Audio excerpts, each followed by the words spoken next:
नमस्कार दोस्तों।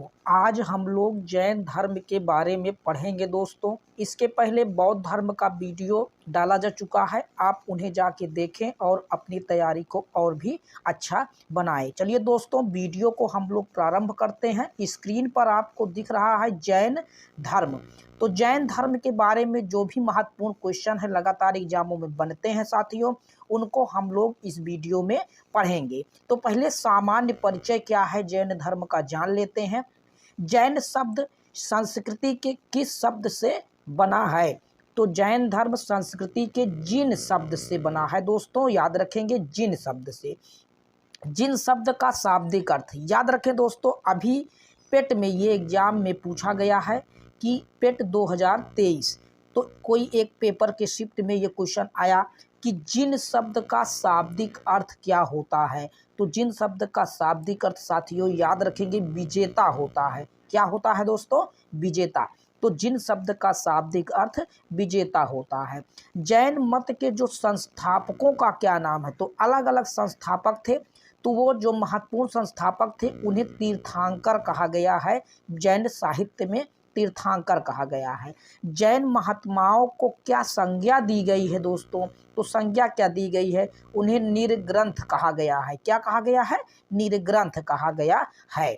तो आगे महत्वपूर्ण बातें और भी जानते हैं दोस्तों। आगे महत्वपूर्ण ये है दोस्तों कि जैन धर्म में तीर्थंकरों की कुल संख्या कितनी रही है? तो महत्वपूर्ण 24 तीर्थंकर हुए हैं और 24वें तीर्थंकर आप महावीर स्वामी होते हैं। तो जैन धर्म के मूल संस्थापक, बहुत इंपॉर्टेंट क्वेश्चन, डबल स्टार लगाएं दोस्तों, कई बार एग्जामों में पूछा गया है। तो जैन धर्म के मूल संस्थापक या प्रवर्तक या प्रथम प्रवर्तक या प्रथम तीर्थंकर कौन कहे गए हैं या कौन है? तो जिनका नाम है ऋषभदेव। तो जैन धर्म के प्रथम तीर्थंकर कौन थे? उनका नाम था ऋषभदेव। आप इस बात को भी याद रखेंगे साथियों, बहुत इंपॉर्टेंट क्वेश्चन, डबल एग्जाम में बहुत बार ये पूछा गया है। प्रथम जैन तीर्थंकर ऋषभदेव का अन्य क्या नाम थे? तो उनको ऋषभनाथ कहा गया है। आदिनाथ, क्योंकि ये जैन धर्म के प्रथम थे इसलिए इन्हें आदिनाथ, और वृषभनाथ भी कहा गया है क्योंकि इनका प्रतीक चिन्ह वृषभ था, इसलिए इन्हें वृषभनाथ भी कहा गया है। जैन धर्म के किस तीर्थंकर को उल्लेख ऋग्वेद में मिलता है? महत्वपूर्ण बात है दोस्तों कि ऋग्वेद में कौन से तीर्थंकर का नाम मिलता है? तो उनका नाम है अरेस्टिनेम। अरेस्टिनेम का नाम जो है जैन तीर्थंकर के ऋग्वेद में मिलता है दोस्तों, आप इस बात को भी याद रखेंगे। आगे महत्वपूर्ण बातें और भी हम लोग जानते हैं। अब आता है अगला साथियों, जैन धर्म के 23वें तीर्थंकर किसे माना गया? तो 23वें 23, तो ये 23 पारसनाथ को जैन धर्म का 23वां तीर्थंकर माना गया है। ये भी एग्जाम में पूछा गया, इंपॉर्टेंट है दोस्तों। जैन तीर्थंकर पारसनाथ का जन्म काशी वाराणसी में इनका जन्म हुआ था साथियों। ये जैन तीर्थंकर पारसनाथ के पिता का नाम अश्वसेन या काशी ये नरेश थे। तो काशी के नरेश होने के कारण अश्वसेन इनके पिता थे। तो ये पारसनाथ इनके पिता के नाम, पारसनाथ के पिता का नाम अश्वसेन, ये काशी नरेश थे या काशी जनपद के ये राजा थे दोस्तों। आगे महत्वपूर्ण बातें और भी हम लोग जानते हैं। अगला महत्वपूर्ण का बात है दोस्तों कि पारसनाथ को कहाँ ज्ञान प्राप्त हुआ? तो ज्ञान उनको पारसनाथ को कहाँ मिला? तो उनका नाम था आश्रम पद उद्यान, वाराणसी में ही इनको ज्ञान प्राप्त हो जाता है। पारसनाथ को महापरिनिर्वाण प्राप्त कहाँ होता है? कहाँ इनकी मृत्यु होती है? तो दोस्तों उसका नाम है, कहाँ इनकी मृत्यु हो जाती है या कहाँ महापरिनिर्वाण प्राप्त होता है? उसे सम्मेद शिखर या सम्मेद पर्वत पर इनको ये मिलता है। पारसनाथ ने अपने अनुयायियों को चतुर्याम शिक्षा, बहुत इंपॉर्टेंट क्वेश्चन, डबल स्टार लगाएं कि ये दोस्तों चतुर्याम शिक्षा पारसनाथ ने ही पालन करने को कहा। वो 4 शिक्षाएं कौन कौन सी हैं दोस्तों? तो वो 4 शिक्षाएं महत्वपूर्ण, तो महत्वपूर्ण 4 शिक्षाएं दोस्तों स्क्रीन पर आपको दिख रही हैं। पहला है उनका सत्य, दूसरा अहिंसा, तीसरा अस्तेय, चौथा है अपरिग्रह। तो उन्होंने सत्य की बात कही, अहिंसा को बहुत महत्वपूर्ण माना, और अस्तेय और अपरिग्रह चोरी को रोकने की बात कही गई, और चौथा था दोस्तों जिसमें अधिक धन संग्रह को रोकने की बात इन्होंने कही। तो ये 4 शिक्षाएं इन्होंने जैन धर्म में दिया, सत्य, अहिंसा, अस्तेय और अपरिग्रह। इन चारों को आप याद रखेंगे साथियों। आगे महत्वपूर्ण बातें और भी हम लोग जानते हैं। अब है अगला दोस्तों महावीर स्वामी का जीवन वृत्त, उनका जीवन परिचय क्या है। तो महावीर स्वामी का जन्म कब हुआ, तो 599 ईसा पूर्व में BC में इनका जन्म हुआ था। महावीर स्वामी का जन्म कहाँ पर हुआ, तो इनका कुंडग्राम, वैशाली के निकट इनका कुंडग्राम में, ये नाम भी आप याद रखेंगे दोस्तों, कुंडग्राम में इनका जन्म हुआ था। महात्मा बुद्ध का जन्म लुम्बिनी में हुआ था, महावीर स्वामी का जन्म कुंडग्राम वैशाली के निकट हुआ था। आगे महावीर स्वामी के पिता का क्या नाम था, तो इनके पिता का नाम सिद्धार्थ था दोस्तों। ये ज्ञात्रिक क्षत्रियों के संघ के प्रधान थे। आप इस बात को भी याद रखेंगे, इनके पिता का नाम जरूर याद रखेंगे दोस्तों, एग्जाम में पूछ सकता है। आगे महत्वपूर्ण बातें और भी हम लोग जानते हैं। आगे महत्वपूर्ण बात है, इनकी माता का क्या नाम था। महावीर स्वामी की माता का नाम, जिसका नाम था त्रिशला या विदेह दत्ता। तो महावीर स्वामी की माता का नाम त्रिशला अथवा विदेह दत्ता था। महावीर स्वामी की माता किस गणराज्य की पुत्री थी, तो वो लिच्छवी गणराज्य, वैशाली में ही लिच्छवी गणराज्य की वो पुत्री थी। महावीर स्वामी के बचपन का क्या नाम था, इनके बचपन का नाम वर्धमान था। और आप याद रखें बौद्ध धर्म के महात्मा बुद्ध के बचपन का नाम सिद्धार्थ था, इसमें महावीर स्वामी के बचपन का नाम वर्धमान था। महावीर स्वामी की पत्नी का नाम यशोधा था, याद रखेंगे, ये कुंडी गोत्र की कन्या थी। महात्मा बुद्ध के पत्नी का नाम आप यशोधरा जानते हैं दोस्तों, इसमें इनकी पत्नी का नाम यशोदा था दोस्तों, आप याद रखेंगे। आगे महत्वपूर्ण बातें और भी जानते हैं। महावीर स्वामी की एकमात्र पुत्री थी दोस्तों, याद रखेंगे, एकमात्र पुत्री जो इम्पोर्टेंट है, लगातार एग्जामों में बनता है क्वेश्चन। अरोज्या उसे कहा गया या प्रियदर्शना कहा गया। महात्मा बुद्ध के एकमात्र पुत्र था जिसका नाम राहुल था, आपको ये बात बताई गई है। तो ये अरोज्या प्रियदर्शना महावीर स्वामी की पुत्री का नाम था। महावीर स्वामी की पुत्री का विवाह किसके साथ हुआ, तो ये जमाली के साथ हुआ था दोस्तों। जमाली महात्मा बुद्ध की बहन के ये पुत्र थे, उन्हीं के साथ ही इनका विवाह हो गया। महावीर स्वामी की मृत्यु किस आयु में हुई, तो याद रखें साथियों 72 वर्ष की आयु में इनकी मृत्यु हुई। महात्मा बुद्ध की मृत्यु 80 वर्ष की आयु में हुई थी। महावीर स्वामी की मृत्यु कब हुई, तो 527 ईसा पूर्व या BC में इनकी मृत्यु हो गई। महावीर स्वामी ने किस स्थान पर अपना शरीर त्याग किया था दोस्तों, तो वो अपना शरीर पावापुरी राजगीर में वो अपना शरीर का त्याग कर देते हैं, पावापुरी में दोस्तों। आगे महत्वपूर्ण बातें और भी हम लोग जानते हैं।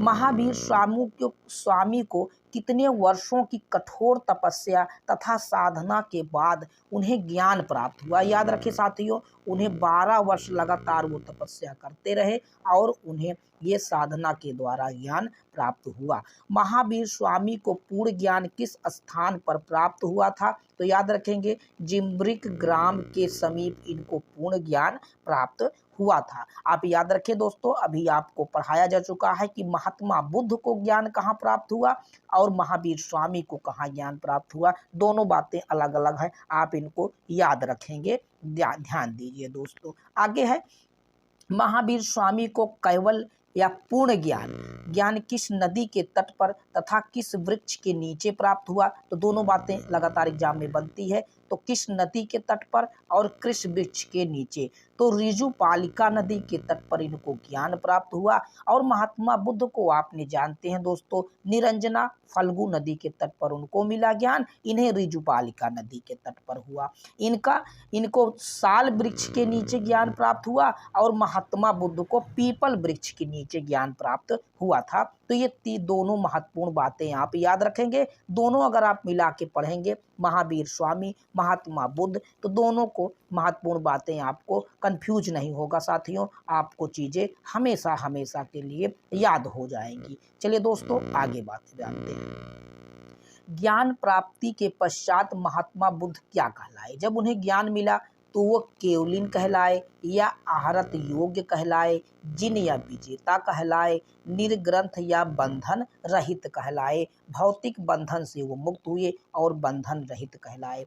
ज्ञान प्राप्ति के पश्चात महावीर स्वामी ने अपना प्रथम उपदेश किस स्थान पर दिया था? महत्वपूर्ण बात, डबल स्टार लगाएं दोस्तों। महात्मा बुद्ध ने अपना प्रथम उपदेश महावीर स्वामी ने अपना प्रथम उपदेश राजगृह में दिया था और महात्मा बुद्ध ने अपना प्रथम उपदेश ऋषिपत्तनम सारनाथ में दिया था दोस्तों।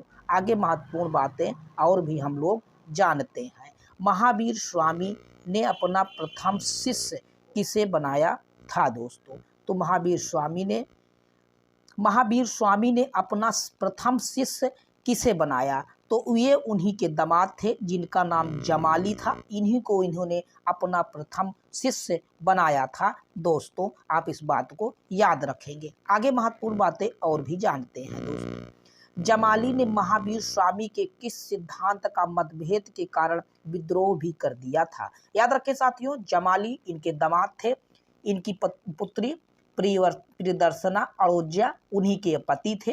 ये पहले शिष्य महावीर स्वामी के बनते हैं साथियों, और ये पहले शिष्य थे, पहले विद्रोह भी ये करने वाले व्यक्ति ही थे। महावीर स्वामी के धर्म पर पहला कटाक्ष या पहले सिद्धांत का प्रतिमेद या मतभेद इन्हीं ने किया था। इनका क्या था? क्रिमाणकृत सिद्धांत। याद रखें दोस्तों, क्रिमाणकृत सिद्धांत का मतलब होता है कार्य प्रारंभ होते ही समाप्त हो जाता है। महावीर स्वामी का मानना था कि कार्य प्रारंभ हुआ साथियों और वहीं पर यह समाप्त हो गया, लेकिन जमाली का मानना था कि जब तक कार्य पूरी तरह से पूर्ण ना हो जाए उसे समाप्त हुआ घोषित नहीं किया जा सकता है। जमाली ने जैन सिद्धांत के विरुद्ध विद्रोह करने के उपरांत किस सिद्धांत का प्रतिपादन किया? तब उन्होंने बहुतरवाद का सिद्धांत दिया। उन्होंने क्रियामाणकृत सिद्धांत के विरोध में बहुतरवाद सिद्धांत दिया, जिसका मतलब कार्य पूर्ण हो जाने पर ही उसे पूर्ण माना जाएगा। ये इनका सिद्धांत था दोस्तों। आगे महत्वपूर्ण बातें और भी जान लेते हैं दोस्तों। अगले महत्वपूर्ण बात यह है दोस्तों कि महावीर स्वामी की पंच महाव्रत की शिक्षा क्या थी? बहुत इंपॉर्टेंट क्वेश्चन, डबल स्टार लगाएं। इसके पहले आपने पढ़ा दोस्तों कि महत्वपूर्ण बात, तो साथियों महावीर स्वामी ने पंच महाव्रत की शिक्षा इन्होंने दी थी। तो उसमें आपको भी तो पहले ही बताया जा चुका, जो 24वें के पहले 23वें तीर्थंकर थे पारशुनाथ, जिन्होंने अहिंसा, सत्य, अस्तेय और अपरिग्रह ये 4 शिक्षा उन्होंने दी थी। 5वीं शिक्षा जिसका नाम है ब्रह्मचर्य, ये शिक्षा महावीर स्वामी ने पंच महाव्रत के रूप में ये इन्हें संग्रहित किया। तो उन्होंने 5 ये शिक्षाएं आई। तो आप 5वीं अगर महाव्रत शिक्षा की बात करेंगे तो महावीर स्वामी ने ब्रह्मचर्य को दिया था। महावीर स्वामी ने पंच महाव्रत किस व्रत से को जोड़ा था? तो पंच महाव्रत में उन्होंने ब्रह्मचर्य को उन्होंने इसमें जोड़ दिया था साथियों, याद रखेंगे। जैन धर्म में तीर्थंकर के क्रम में अंतिम तीर्थंकर कौन थे? तो याद रखें साथियों, वो थे महावीर स्वामी। उनका नाम ये 24वें तीर्थंकर थे। इसमें 24 तीर्थंकर हुए, तो 24वें तीर्थंकर महावीर स्वामी को ही माना जाता है।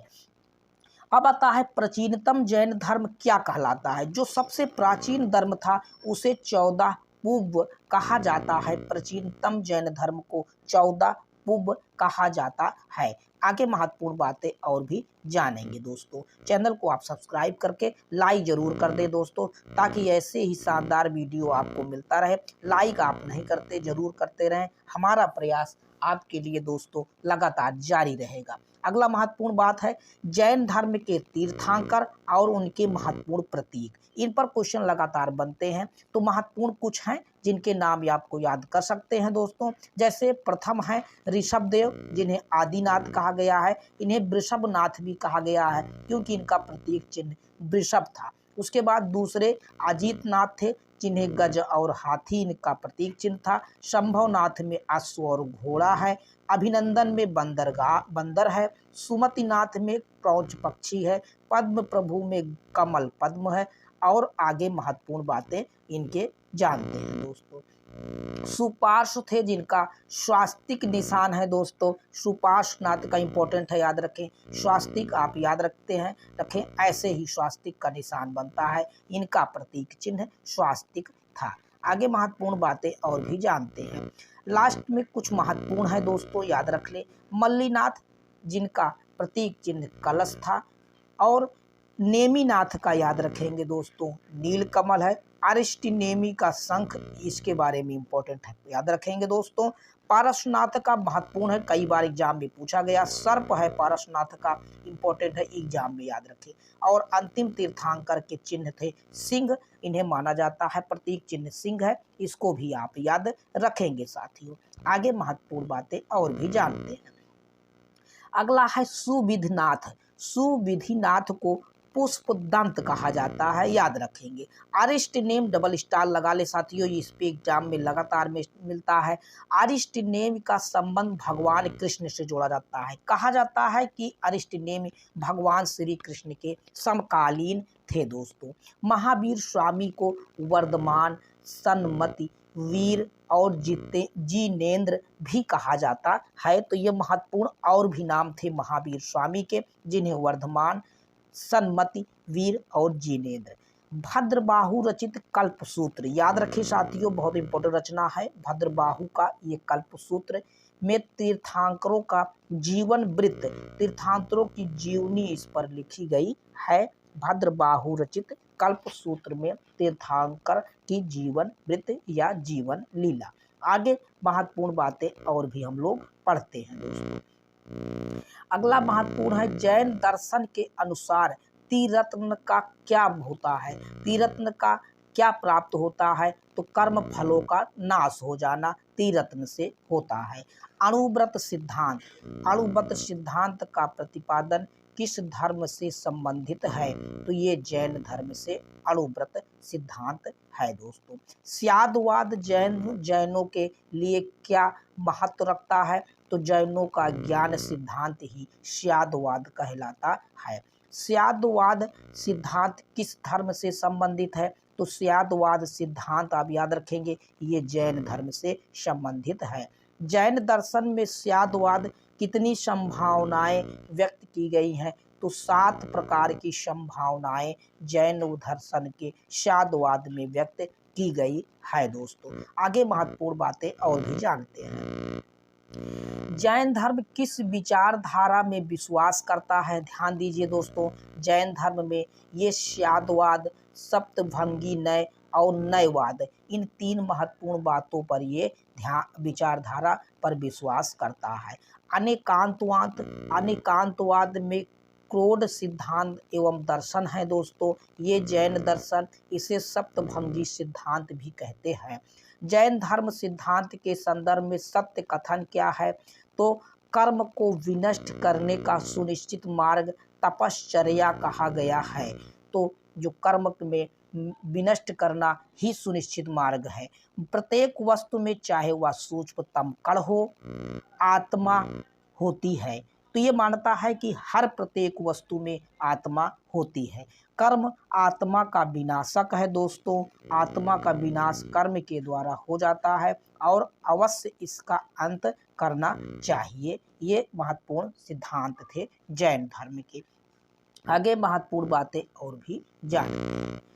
कौन सा धर्म विश्व विनाशकारी, याद रखें साथियों, कौन सा धर्म विश्व विनाशकारी प्रलय की अवधारणा में विश्वास नहीं करता, ये नहीं मानता कि विश्व में प्रलयकारी घटना घटित होगी। ये जैन धर्म इस सिद्धांत को नहीं मानता है।